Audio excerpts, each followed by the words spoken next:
Bon, ça fait partie du jeu. Aujourd'hui, pour vous présenter Lumière, je vous emmène dans ma boutique préférée spécialisée en papier. Il s'agit de Caligrane. C'est dans ce commerce essentiel qu'à l'âge de 18 ans, je trouvais du papier pour écrire des lettres d'amour et d'autres moins sérieuses. C'est dans ce lieu que je me suis initié au papier fait main, à sa délicatesse, sa sensualité. La papeterie était habitée par la mère de Vanessa, qui en est aujourd'hui responsable. Elle me montrait par exemple du papier en fibre de mûrier. Ici, les œuvres de Miki Nakamura. Il y avait vraiment de quoi rêver, s'inspirer. D'autres créations m'emmenaient vers d'autres narrations.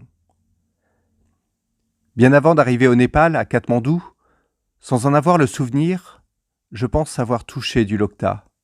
Ce geste ne m'est pas inconnu. Le bruit du papier qu'on froisse, la couleur, le grain, la transparence. L'odeur même m'était familière. Ici, pour procéder, l'artiste a humidifié la feuille et soulevé la pulpe du papier, qu'il sèche en laissant ce dessin. Quand on incline l'œuvre diaprée, les sillons jouent avec la lumière et modifient la perception. Je faisais parfois d'autres trouvailles, comme ces pièces uniques confectionnées dans la lagune de Venise, réalisées à partir de feuilles de mûrier, de bacca, de chanvre, d'artichaut, des mélanges. Le papier de toutes les couleurs venait de partout dans le monde. Ici, du batik, pour ceux qui connaissent cette technique d'impression. Que des pièces uniques en fait, j'étais fan.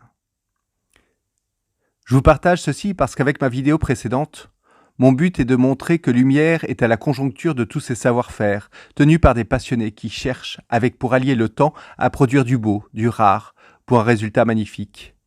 Si vous passez dans le coin, rendez-vous chez Caligrane pour 1000 autres découvertes. En attendant, je vous invite à participer à la naissance de Lumière.